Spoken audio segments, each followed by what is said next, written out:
Regular viewers of my channel are used to me working on material that can barely be called bonsai, but today I get the chance to work on my dad's 30-year-old maple.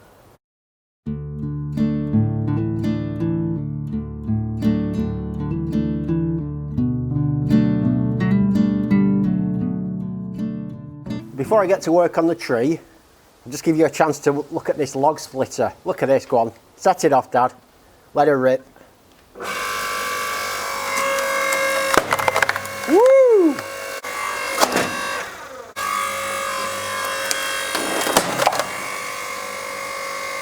Around 30 years ago, me and my dad went to a local bonsai centre and he bought this, and it was literally a tiny seedling, and he's been growing it ever since. He's got some bonsai skill. I'd call it limited, but he's done a better job with his tree than I did with my trees. Let's put it like that. So today I'm going to do some late spring pruning and just get this kind of in shape. It's got some really nice taper to it, and over the years he's styled it, and the actual main structure is really good. I love the texture of this bark. It's beautiful. I just need to remove this.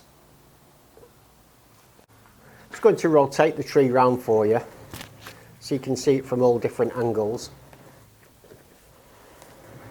before I start pruning.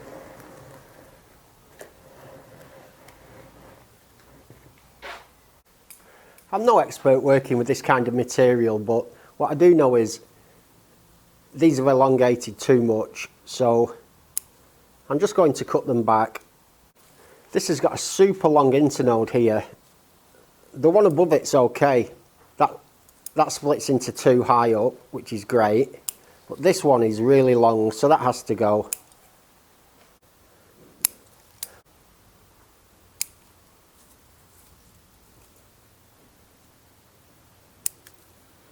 The tree's always been roughly shaped into a kind of pom-pom style, so every year he's brutally cut it back. But I want to start developing the structure so it's got a better winter image.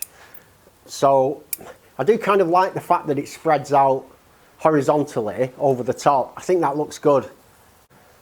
And so I'm just going to carry on much the same, really, making decisions on branches. This is a good example of the inner branch structure.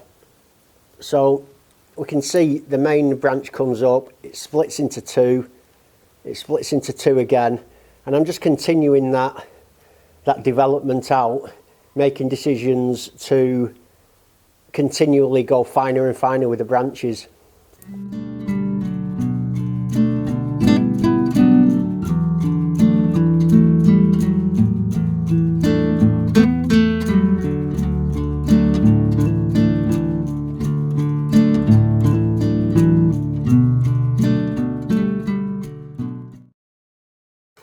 I've removed the mesh that was covering the moss, and that's there to keep away the squirrels, apparently.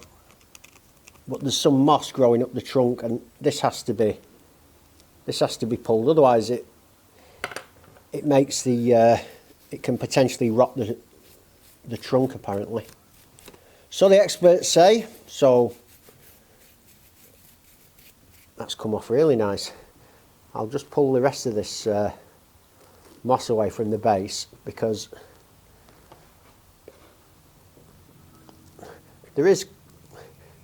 looks like a fairly decent nebari to this. I don't think there's ever been any work done on it root wise, apart from a very basic root prune every now and again.